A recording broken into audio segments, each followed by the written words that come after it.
Oh my god, you guys. Oh my god, thank you. You guys are great. Thank you. This is what I talk like now, just so you know. I'm gonna do the whole show like this. A very offensive stereotype of a Mexican.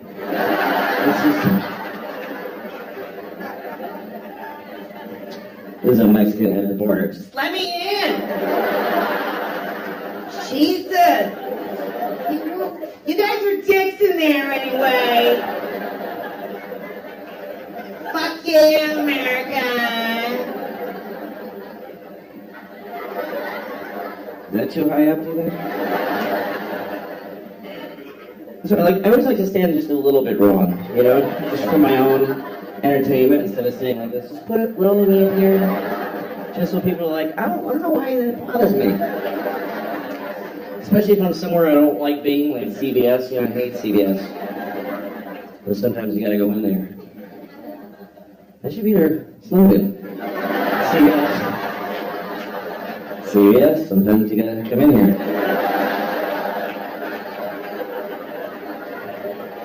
Or else you're gonna get your wart Band-Aids. And that's stuff for your dry vagina. Dry vagina. I used to think it was called a vagina. I did because I grew up in Boston. And I don't know if you are familiar with, people call it the Boston accent. It's not an accent. It's a whole city of people saying most words wrong. It's just the stupidity in a massive region. Because my teachers, they teach you to talk like that. I had a teacher named Miss Doherty, but she thought her name was Mrs. Doherty. She mispronounced her own name. Miss Doherty. And she gave us sex ed, it was 5th grade. We had sex ed with Mrs. Doherty, and she's showing us the diagram. She's like, this is a penis. And this is a vagina. Now during intercourse, the man ejaculates sperm up into the vagina. And then later, a fucking baby comes out of the vagina. And sometimes it's retarded. This was the 70s. Teachers said retarded in Boston in the 70s. My daughter's retarded. She used to tell us every day. I have a daughter and she's mentally retarded. She's 35 and she lives in my house. She better be fucking retarded. I'm gonna stick her back up in my vagina. So I thought it was called a vagina until I was like 25. And I remember thinking it was like it's a vagina. It's like a thing that vagines, you know? Like you use it to vagina. I got a vagina in my driveway. I don't know, just got a vagina in this new table I just made. That'll make a nice table. Like you make a new table and then you take the 80 grit paper and you sand it.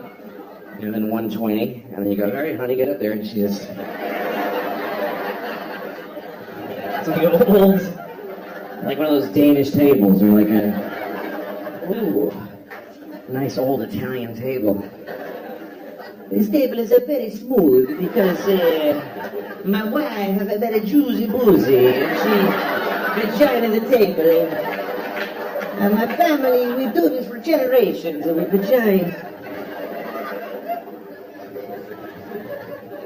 All right. So I'm 47 now, and yeah, I know that's about what it's worth. That's what that deserves.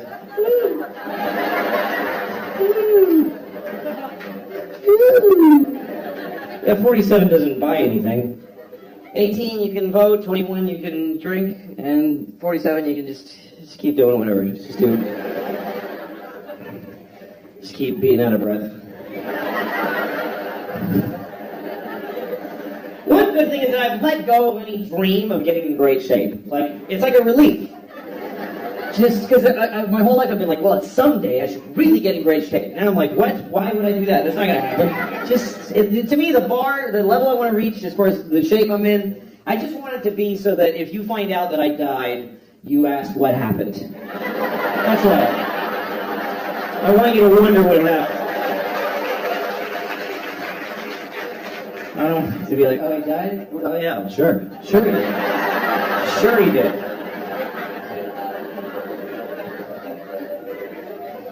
Be a bigger news. Louis still alive. Shit. Oh, really? Oh my God. Oh my God. How? Something's changed when you get older. Like I've reallocated some of the noises that I make. Like the noise I used to make when I come is now the noise I make when I pee.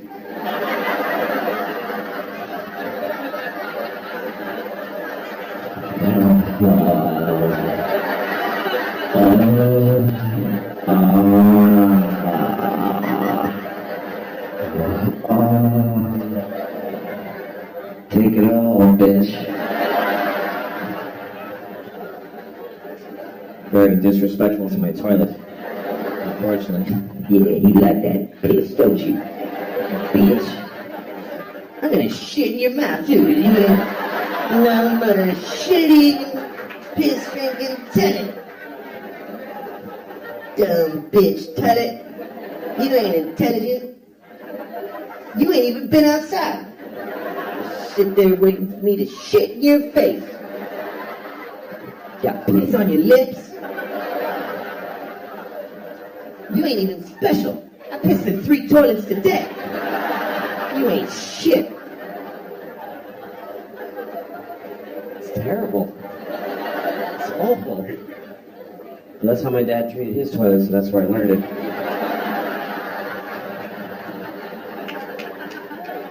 It's a shame.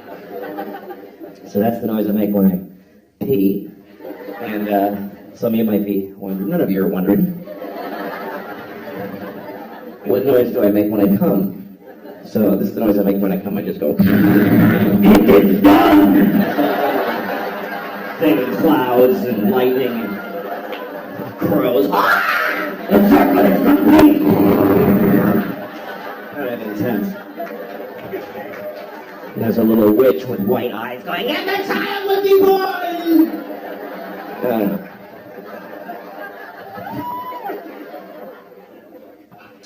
One time I was having sex with a woman. It was our first time having sex. Also, it turned out to be our last time. I didn't know that. Anyway, I was gonna come soon, so I felt like talking about it. But I didn't know her very well, so it came out weird. I said, "Oh, I'm coming."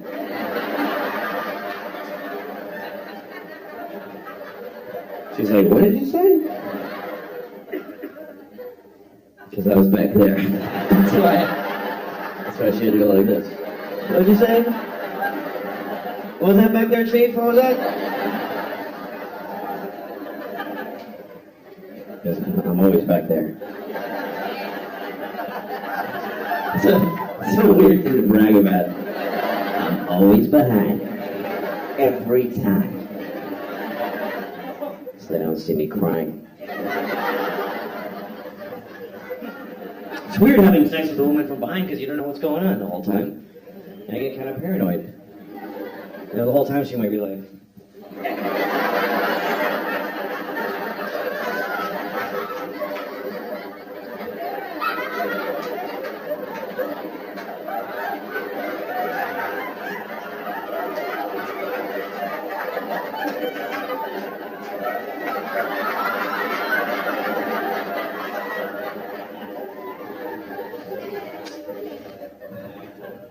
I was on the subway in New York. This isn't another sex story. This is a traveling story. Think you ready? So I'm on the subway, and I'm standing there. I wasn't holding anything, I just like to stand like this. Standing there. I walk around the city like this. Hi. So I'm standing there, And from behind me over here, I hear this. I hear, and I was like, ooh, okay. This is a crazy person. I mean, it's not a big surprise in New York. And I heard it again. I was like, all right, I want to see the crazy person. Just want to take a look. So I look over, and it's not what I expected. It wasn't a big homeless guy with 2 sets of headphones that don't work or anything like that. It was a young woman. She looked like she was about 21. She's standing there. She's very kind of nice, properly dressed. She was very, like, Michigan-y or something. Very suburban-y, Michigan-y kind of thing. And she's standing there with a ponytail. And then all of a sudden she starts going like this. She goes, la la la la la la la.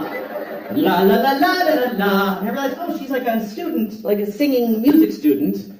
And she's doing her vocal exercises on the subway. You know what? It wasn't charming or nice. It was arrogant and rude. Because she just had this look like, I'm so cool, because I'm studying music, and you're there. And I just do my thing around the subway every day. La la la la la la la, everybody. La la la la la la la, tired nurse who just did a 14-hour shift.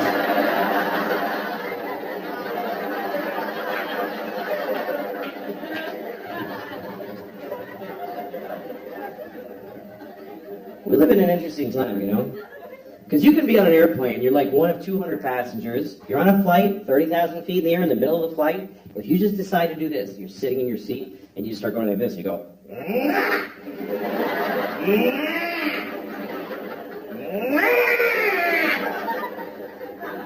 if you do that and don't stop doing it, they will land the plane.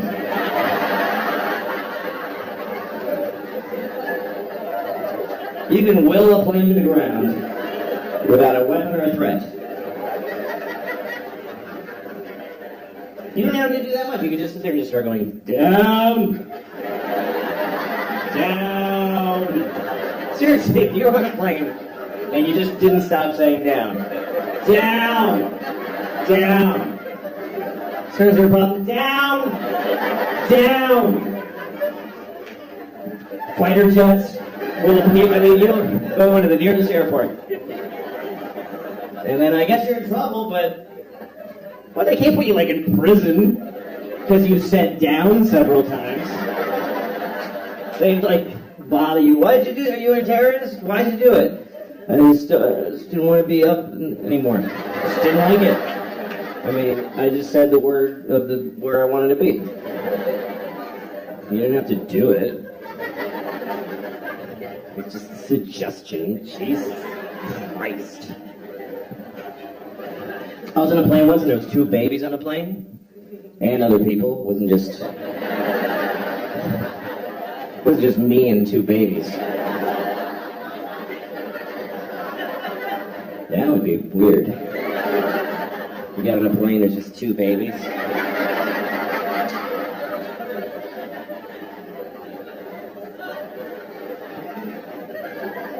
Come on, we're leaving soon. He's the pilot baby. I'm the other baby. No, it's alright, I'm not gonna... You babies have a good flight. And I'm gonna find another way to get there. Yeah, I don't like the way this was starting. Anyway, I was on a plane and there's these 2 babies and they're crying the whole time. Crying the whole plane, that happens a lot. I don't think they knew each other, they're just crying. I've seen this on so many flights, I started wondering, is there a reason for this? Is there like an actual reason why babies... So I looked it up. Turns out there's an actual reason why babies cry on airplanes, and it's because they're upset that gay people are getting married. Yeah. Like really upset. Like inconsolably upset. Honey, the country's changing.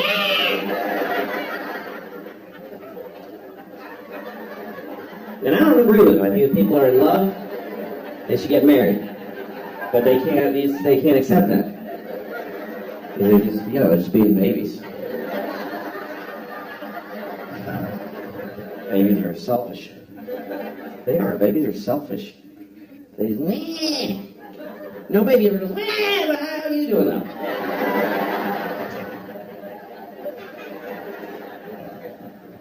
I have 2 daughters, and both of them at one time were babies, and I held them and they cried on planes. It's happened to me. I've had a baby on a plane. If you're ever, this is how selfish people are. When you're on a plane and you hear a baby crying, you think that's happening to you. You're like, oh, this is gonna ruin my flight. It's gonna ruin it. But look at the parent, because that person is holding a crying baby on a plane, which means they've been traveling with a baby all day, which means they have a baby. Okay? So their life isn't even good. They don't like anything. Their whole life is, Jesus. If there's any joy for them, it's that this is now bothering other people. Yeah, you listen to this shit now.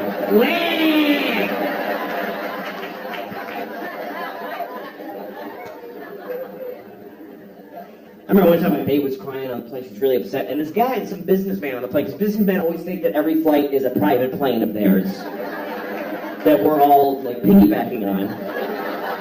And this guy has this fucking newspaper, and he turns around and looks at me and my baby, and he looks right at me. He doesn't kind of like go like this. He looks at me like, like, could ya?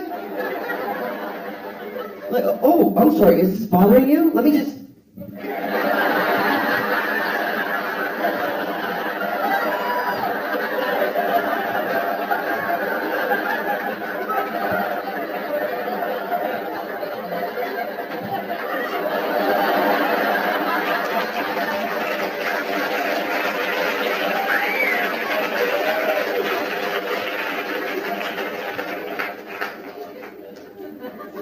You all just clap for a dead baby.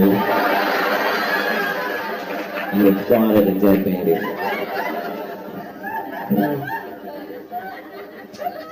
I have 2 children, 9 and 12 years old, both girls. They're both gay. I'm raising them gay. Most people raise their kids straight. I'm just going to raise mine gay. And they'll do what they want later, but as long as they're in my house, they're gay.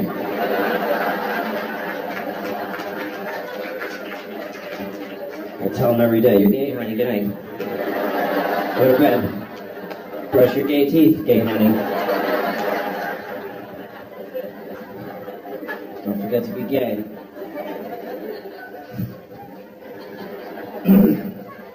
Having children is a big responsibility, and I've never really done very well at it. Made a lot of mistakes. Some of them big, some of them small, you know? Like, I'm still a person. I still am an idiot.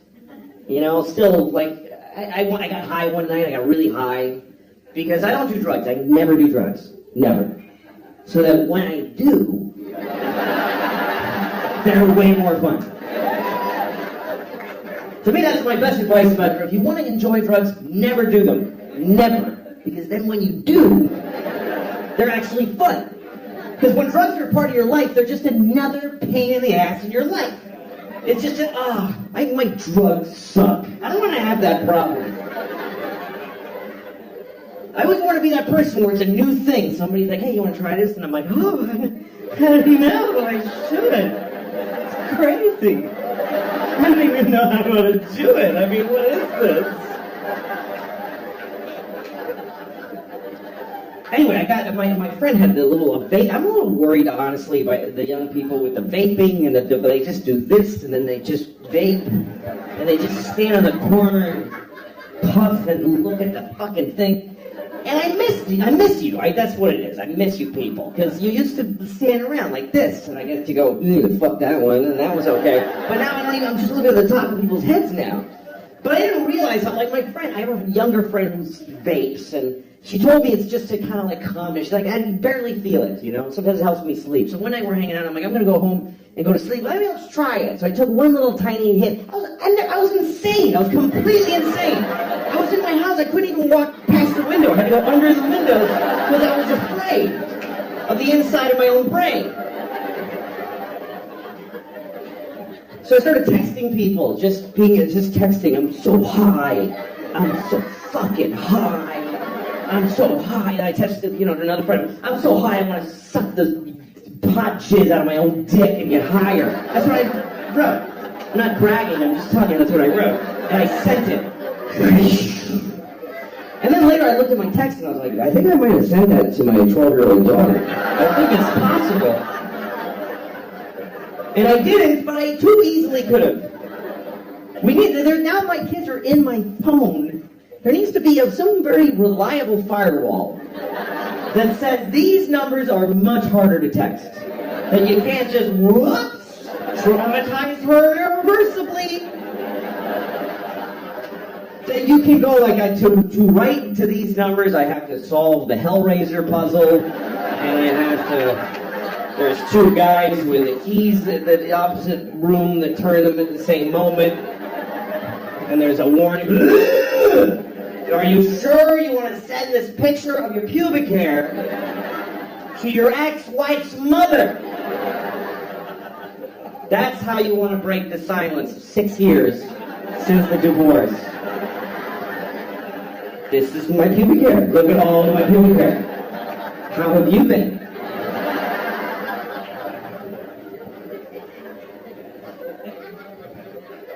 I try to be a good dad, but like the life just kind of takes off. And kids start, they get their own ideas, and my 9-year-old, she's just figuring out about lying, and that's a tough thing. It's hard to roll that one back because lying is pretty amazingly useful in life.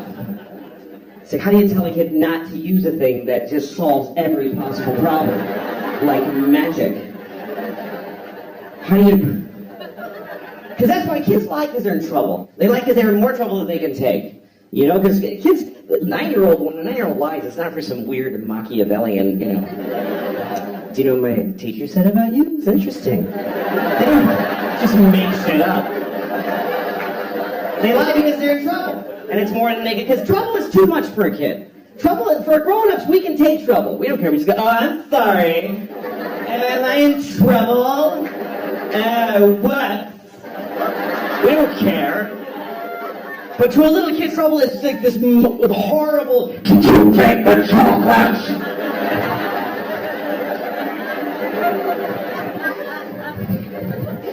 And she did, and she doesn't know how to handle it. Did you take it?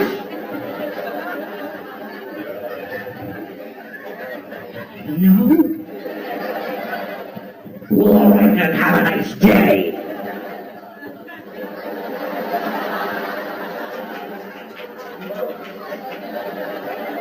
How do you then tell her, yeah, don't ever apply that perfect solution again to terrifying things? Mark Twain once said, a man who always tells the truth doesn't have to remember what he said. And that's great. But Mark Twain also said, there once was a big black guy named Nigger Jim. So, I don't know, 100% of the things he said were perfectly awesome.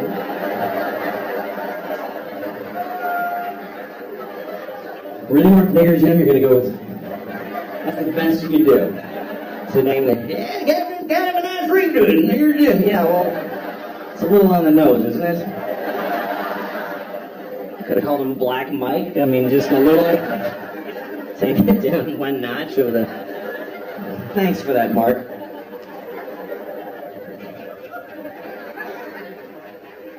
Anyway, so while we're in this area, now that I know you guys are cool,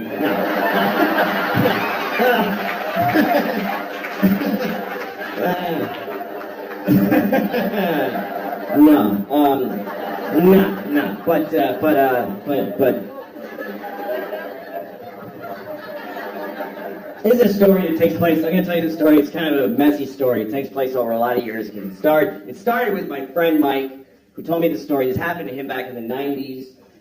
He was going home for Christmas, and he lives in Connecticut. He grew up in Connecticut, in some shitty shit town in shitty Connecticut.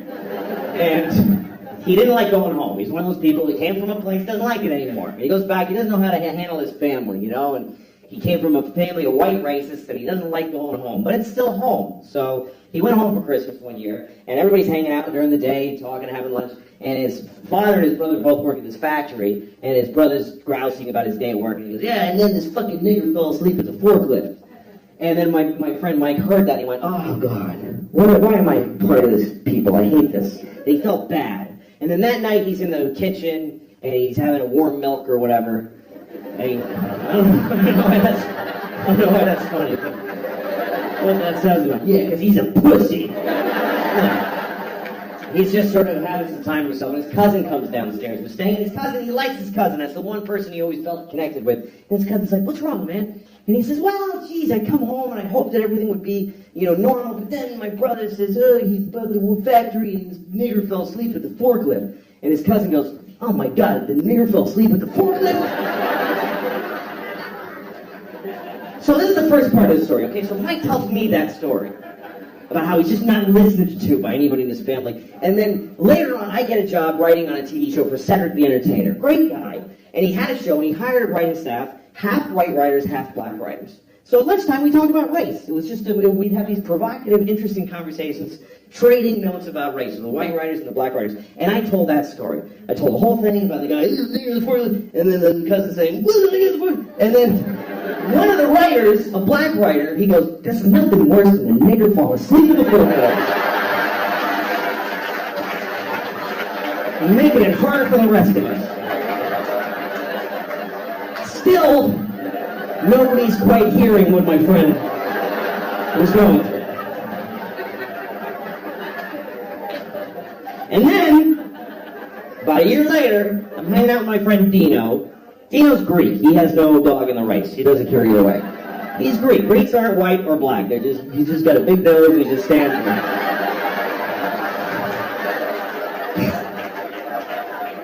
I told Dino the whole story. I told him about the guy, and then the black, and then Dino says, "How do you fall asleep at a forklift?"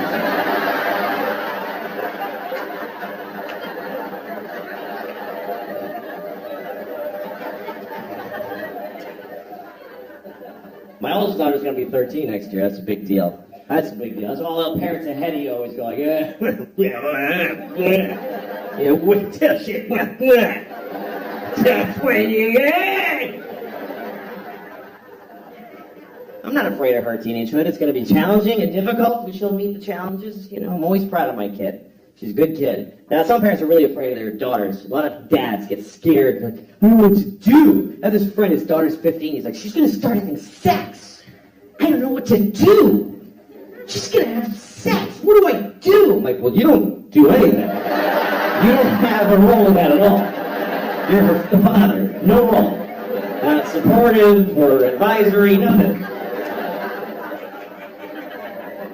What if she has a bad sexual experience? Oh, she's going to have a number of those.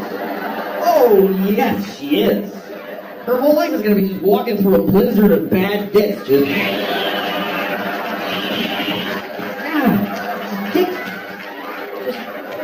Jesus. That was a finger. Fuck, I'm just trying to get to work.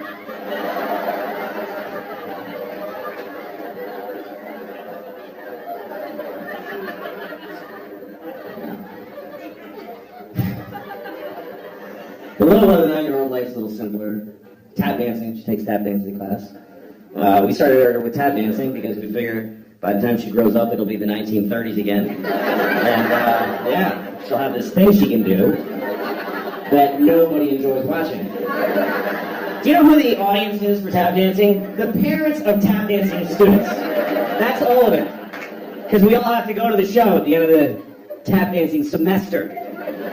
And they have a big theater show, and all the kids get up there. They all tap dance in groups of 3s. There's about 6,000 kids. They do about 20 minutes each. So the show's about 7 months long. And everybody dies at the end. But you know because you want to see your kid tap dance. Because that's an amazing thing. Because this was a baby. She was just a baby. She was just like, that's it. And now she's going like this. It's amazing. But you gotta watch all those other kids that you don't love at all. You gotta watch people, grown-ups do it. There's grown-up adult students and they get out there, get off, nobody's here to see you. Nobody. Your parents are dead, you're 52. Nobody came from work, nobody came from work.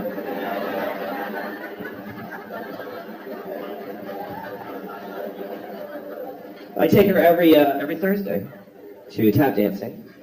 And we go up to the school, and she puts on her tap shoes, and she goes in the room. I don't go in there, and she tap dances, and I wait outside. Because it's 40 minutes. It's not enough time to go anywhere.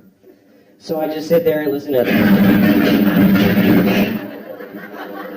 And she comes out, I'm tired of this. I don't want to go anymore. Good, don't. I don't want to bring you. Quit.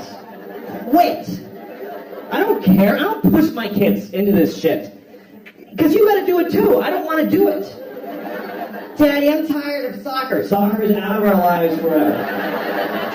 With those words from thy mouth. Soccer is gone. I don't care. Don't go to school. I don't want to get up at 7. Don't do any of this shit, honey. I don't care. I have money. Just eat the food in the house. Stay home and eat. You and your sister don't have kids. I can cover all of us, and then we all die.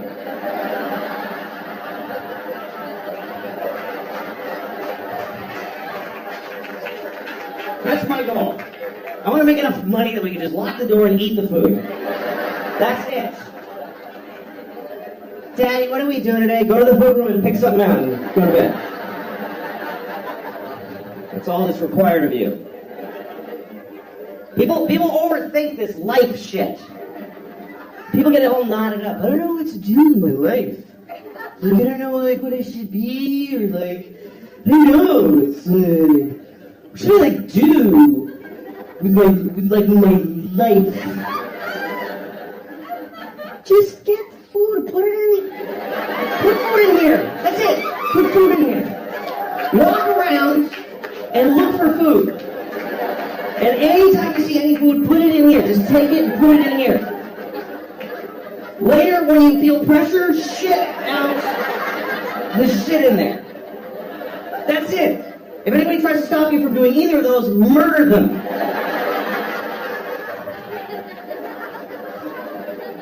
That's it. Doesn't have to be more complicated. Do it till you're dying, till you're dead, till you're dead, dead. I don't know how long I'm going to live. I have no idea. You don't really ever get to find out. You never get to go, okay, I'm dead, so 80. You don't ever get to have that thought. This is it. You get to go, this is probably it. That's it. That's your last thought. This is probably it right here. Yeah, well, we're all going to die at some point. It's true, man. And you find out at some point, it's an interesting thing about human beings that we live with the knowledge that we're going to die. I found out when I was 7 that everybody dies. My grandfather told me. He said, everybody dies! I wasn't even talking to him.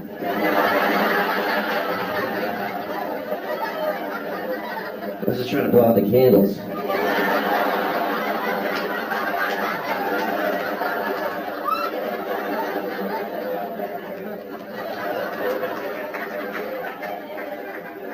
Now, I was 7 years old when I found out that everybody dies. And I was excited. Not because everybody dies, but because I knew it. I was excited because I knew I was young to know that everybody dies. I knew that most of my friends didn't know, and I thought, I want to tell them. I want to be the one that tells everybody. Especially when I tell Benji, this kid across the street from me. There's this kid, Benji. He was my friend. I was 7 and he was 6, but if I ever came out in my front yard, he'd come out and I'd be like, oh, here he comes. And just hated him. Hated him. First person I ever hated. Like, visceral hate. To me, he was a piece of shit, cocksucker, asshole. That's what he was to me. And I didn't even know any of those words. I just had that, like, as a raw feeling with no way to say it. I was too young for the feeling that I had. And then I heard somebody say, piece of shit, cocksucker, asshole. I was like, Dad, yes, thank you. That's what that, yes. That's not yes. Anyway, one day I was in my front yard and a piece of shit Benji comes across. And he says, I got a new bike, or something like that. And I was like, you're gonna die someday.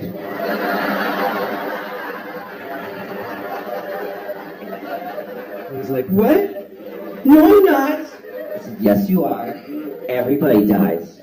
You're gonna die, and your mom's gonna die, and your daddy's gonna die. In that order. He's really upset, and he starts running. It's still funny to me. It still makes me laugh. 40 years later, I can still see it so clearly, and it still makes me laugh. Run, Benji! You can't run from this shit, bitch! It's gonna get ya! I wonder if he's dead. Anyway, so he came back with his mom. His mom's so angry, and I was scared. And his mom came over. What did you say to him? And I said, I told him that everybody dies.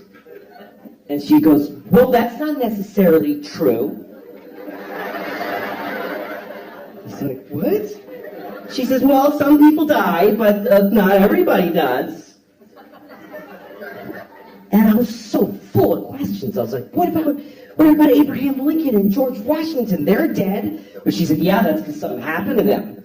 George Washington didn't take care of himself, and Lincoln got shot.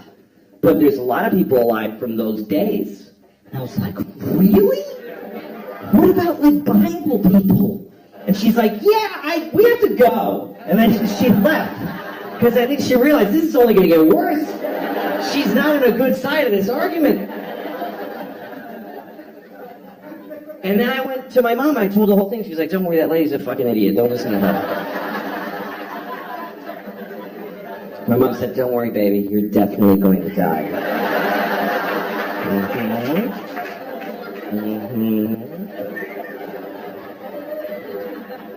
People from the Bible.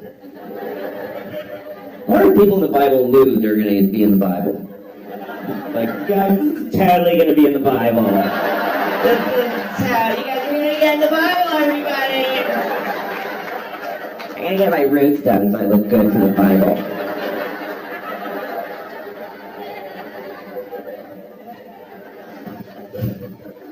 Yeah, my dog died recently. I had to tell the kids that the dog is dead. That's a tough thing, telling your kids that the dog died. You gotta tell them at some point. You can't just keep going. Where are you going? Oh, there he goes! Oh, that little scamp! Go get him! Told my kids the dog died, and we dealt with it. And I was proud of them how they expressed their feelings about it. They cried. I was proud of them how they dealt with their feelings and what they said about it and how they processed it. And I realized this was a positive thing. That's how you start thinking as a parent. A lot of things you don't think would be positive really are because a dog dying is an opportunity to deal with death with your kids. It's like a dry run for grandma. It is. It is. Dog dies, you talk about it, you deal with it. Later on you go, so you know all that stuff we talked about the dog?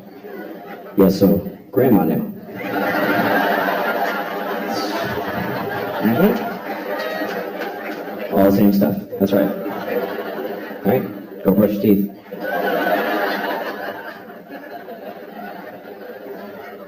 I had a dog when I was a kid, and he hated me. And it really hurt. It's a true story. My dog hated me. And I wanted a dog so bad. I was like 10 years old. I was begging my mother for a dog. And she just would say, like, you had one when you were a baby, and it died. It's fine. But finally, she said, you can have a dog if you keep your room clean for a month. And I was so excited because I was like, I'm getting a dog. I told all my friends, I'm gonna get a dog. All I have to do is keep my room clean for a month. I lasted about a week and it just went to shit. I couldn't do it. And I tried like 3-4 days. I couldn't do it. And I got so depressed. I was like, I'm 10 and I already know my life is gonna be shit because I can't do anything. And finally my mom was like, well, get the dog. You're bumming everybody out. So she got us a dog. And the dog looked at me, and he hated me on sight. And I worked hard to take care of this dog. I was kind to him, and he still hated me, which hurt. That's why it hurt. Because he must have just hated, like, who I am inside. You could tell how he felt, because he was very expressive. He was a terrier, you know, so he had eyebrows. Like, I'd walk in the room, and he'd go like, oh, fuck, I can't. And he would just leave.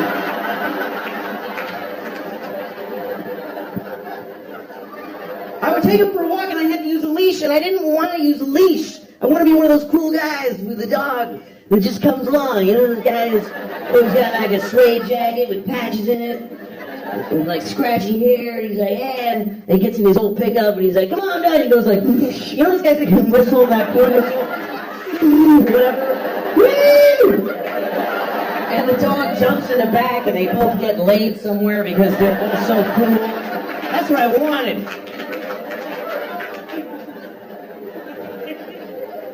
But my dog would go for a walk and the leash was like taut like this. It wasn't even like, yeah, we're friends. It was like, get apart from this kid when I get my face. He would be choking himself the whole time.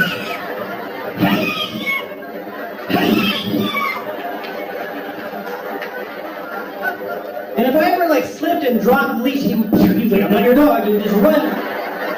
He would run like a slave. He would just take off.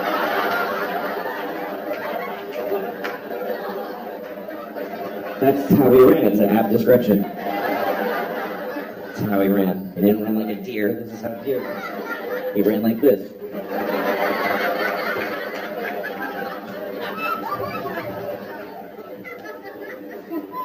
He ran away so many times, and then we got a call from the pound. Hi, we have your dog. And you can hear my dog in the background like, don't.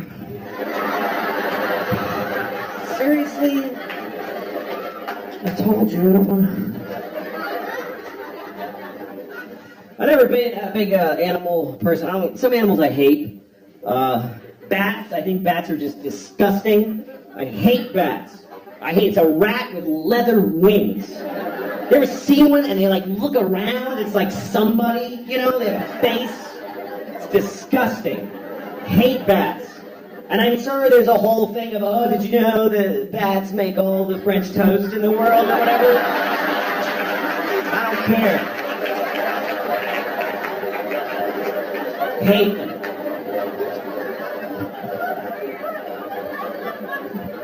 I had a bad bat experience. This summer, we rented a house this summer. I got a house for me and the kids. My ex-wife and I, we share custody of the kids. And so the summer, 1 month they go with her, 1 month with me. So I got a nice house in the country. And it was beautiful. The kids loved it. But the kids go to sleep at, 8 o'clock at night. So I'm just laying awake, terrified. I'm so scared in the country because it's just quiet and it's just mystery and trees and darkness. I live in New York City. I feel perfectly safe there. I'm surrounded by murderers and child molesters and Jews. I mean, there are a lot. There's a bunch of them. But, so one night I'm in the country house and I'm just laying awake, just begging for the fucking sun to come up so I can sleep through my days with the kids. And I'm laying awake and my bedroom's above the kitchen, and suddenly I hear this. I swear to God, I heard this sound. I heard that, like clear as a bell. And immediately my heart is pounding. I'm like, I'm going to have a heart attack right now. Because there is a witch in the kitchen. First of all, there are witches. I have no doubt in that moment. There's witches. That's how easy it was to flip me out. Oh, there are witches. And there's one in the kitchen. And I gotta go down there. I can't just, they like kids. She'll get the kids. So I go downstairs. I'm terrified. And I'm standing outside the kitchen door like this for like an hour. Too scared to go in until a little bit of logic seeped in and told me even if there is a witch in there, she wouldn't just make a noise and then just stand there for like an hour. So I go in. There's nobody in the kitchen. And then I hear the noise again. And it was the dishwasher. The dishwasher has weird tubes, and when the soap goes through them, it's kind of vocal. I don't know why, but it goes. It was the weirdest thing to watch my dishwasher do it. I was like, all right, it's cool, I'm fine. There's no witches. I'm about to go upstairs, and a bat, a fucking asshole bat, pink bat, but he's like, and he just flew right by my head, like this, and I went, ah! Fell on the floor. And I crawl into the closet, I close the door, and I call 911 right away. I don't know if you ever call 911, and you don't realize till they answer how you shouldn't be calling 911. 911, tell us your emergency. I'm sorry, I'm very sorry to be bothering you. This doesn't qualify. The lady's like, sir, what's the problem? I said, there's a bat in my house. And I don't like it. And she was nice to me, because it's country 911. If you call 911 in New York City, there's a bat in my house, they'll be like, sir, we'll send a car right over to shoot you in the face. But she was nice. She's like, sir, we understand. You're divorced, you're overcompensating with nothing else. You're in over your head. She said, call this guy. She gave me a number. She said, call this guy. He's a guy who takes care of bats. He's a man whose bats are his focus. Felt like she was doing a lot of work to not say Batman. Like she was kind of going around. He's a male human whose bats are his. I'm not going to say that. I don't want to say it. So I call the Batman. And he comes over, and I'm in the closet looking through the crack. And the bat is on the ceiling, hanging upside down, and he's just looking around. It's the most disgusting thing. And so finally there's a knock at my door, and I go, I crawl to the door, and I open it, and he's like, hello. And he says, where's the bat? And I'm like, so the guy walks over, and he just takes the bat. That's it. He just took it. He's like, all right. Like, yeah, you pretty much nailed it. That's amazing. It's like I called somebody and said, help, there's a box of tissues on my table.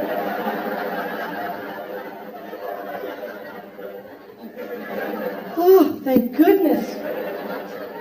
What a relief to have a man in the house. Would you like some sweet tea? Wasn't expecting company. Oh, my throat fell open. He saw my breath. Ooh, what do we do now, Mr. Batman?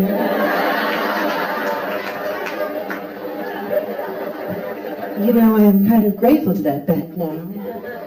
Now that you're going to fuck me.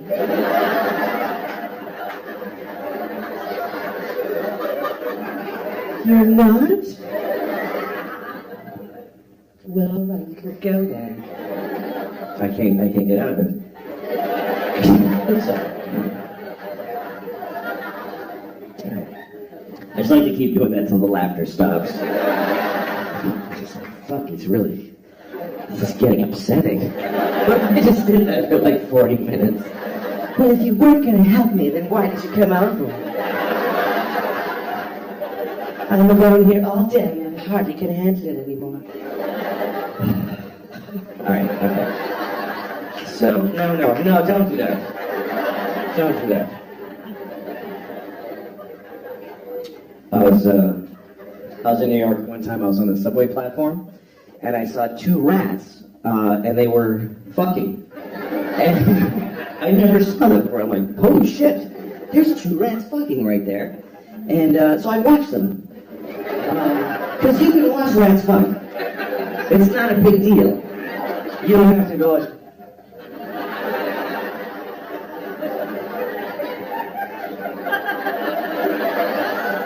You can really just totally just watch them. Let's see. Anyway, I'm watching them. I'm just curious. I mean, it wasn't surprising how they do it. It's not like she's on top going,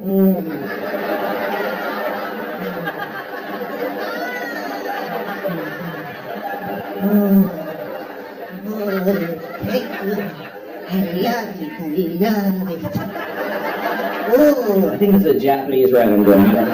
It's so good! Fuck you! Oh, come on, Ricky, do me! Alright. Anyway. It wasn't anything like that. It was a pretty standard rat fuck. Just, he's on top, kind of smushing her into the pavement. And she's like, and I'm watching him. I didn't like miss my train just while I was there. Because I was curious. That didn't turn me on, I was just curious. Because I want to know what it's going to be like when he comes. That's what I wanted to know. What is it like when a rat comes? Is it like is it just a biological thing, just a dispassionate kind of just, and he just goes home? Or is it like, fucking yeah, is it like, is it, Is it ecstasy? Is it an orgasm? I told that story to a friend of mine, and she was like, well, what about the girl rat?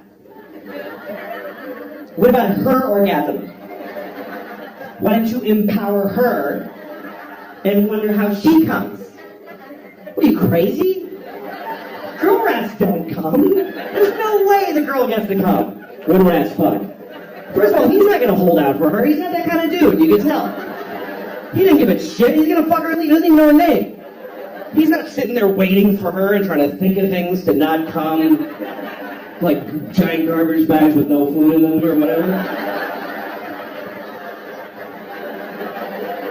And even if he did, she's on a subway platform in front of people. She's not going to be able to get to that place, that inside place that girl rats need to find their orgasm. Because I know what girl rats need. I know how to make a girl rat come. I do. You just pick them up and hold them upside down, and you just...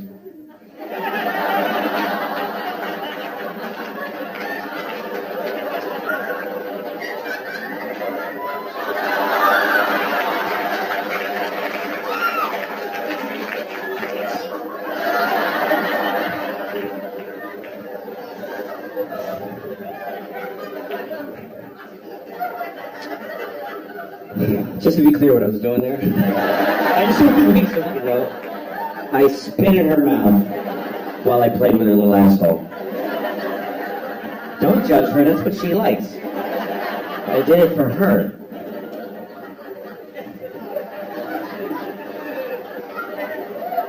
I was watching The Wizard of Oz with my daughters, and I know that's a weird couple of stories to put together. Fingering a rat's asshole to orgasm and watching The Wizard of Oz with my daughters. But they happen to have happened one right after the other. Most things that I do right after I made a rat come. That's what I do at night. It's the only way I try to help. All right. So,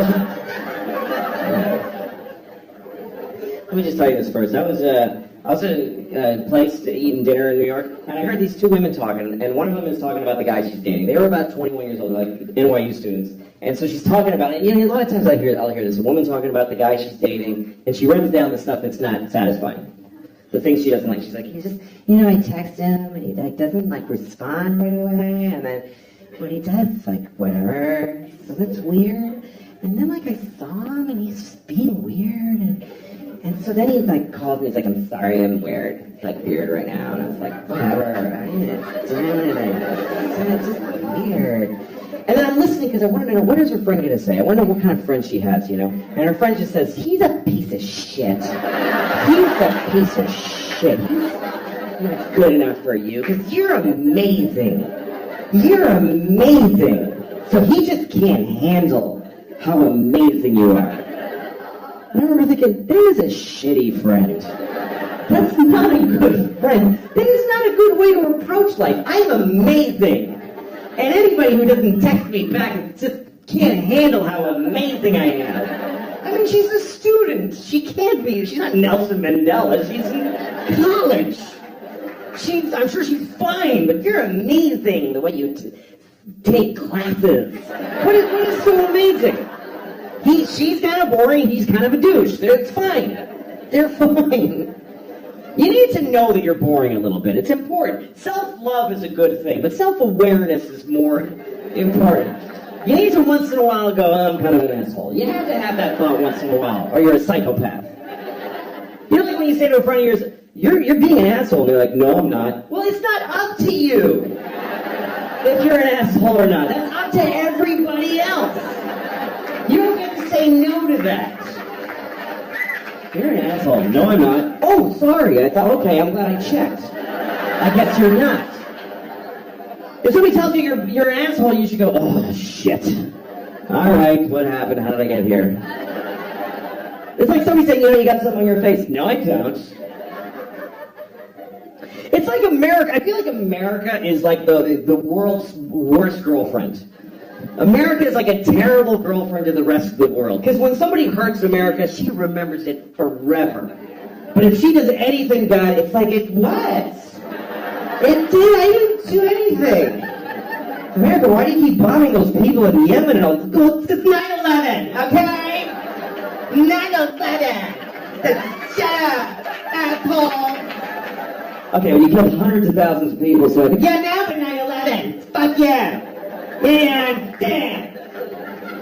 Yeah, but you're torturing people. It wasn't even torture. Oh my god. He's such a baby. I didn't even do anything to him. And I'm saying this about women because I'm a guy. Women might say this about that. This is what guys like. That's just what it's like, because I think racism and sexism are very different. To me, racism is just a mistake. It's just an error. It doesn't really make any sense. We can just do away with it. But sexism isn't going anywhere. Because sexism is way deep the fuck down inside. So it's just the way we feel about each other. So, women! Women!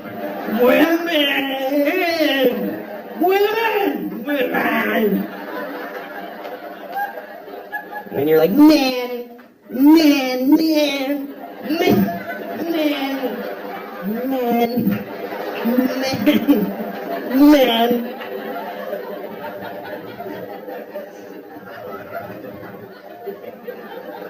Anyway, so I'm watching The Wizard of Oz with my daughters. Is that enough of a comparison? Alright. I'm watching The Wizard of Oz. I don't know if you've seen it. It's about a little girl named Dorothy.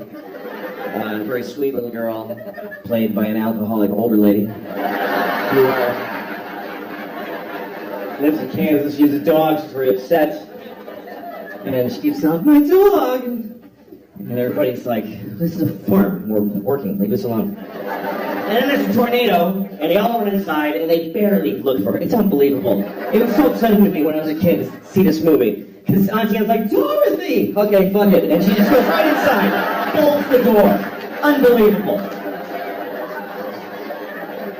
So Dorothy goes up to Oz. So here's the thing. I was watching the other night, and there's this one moment that really stunned me. It's when Ray Bolger played the Scarecrow. He just got ripped apart by flying monkeys. And he's very upset. And he has this performance that's way over the top, even for this movie. You remember that moment? The Tin Man comes over. What happened? And he's like, well, first they pulled my arms off, and they threw them over there. And then they pulled my legs off, and they threw them over there. And I've seen this movie 1,000 times. But for some reason this time, that moment made me go, oh, shit. That was a lot. And I started to wonder if Victor Fleming, the guy who directed The Wizard of Oz, if he had a moment during the filming of the movie where he was like, I think I gotta have a word with Ray. Because that's getting to be a lot. Alright, let him do another one. Okay, action! What happened? Well, first they pulled my arms off, and they threw them over there. And then they pulled my legs off, they threw them over there. Okay, cut! Comes over. So listen, Ray. Yeah?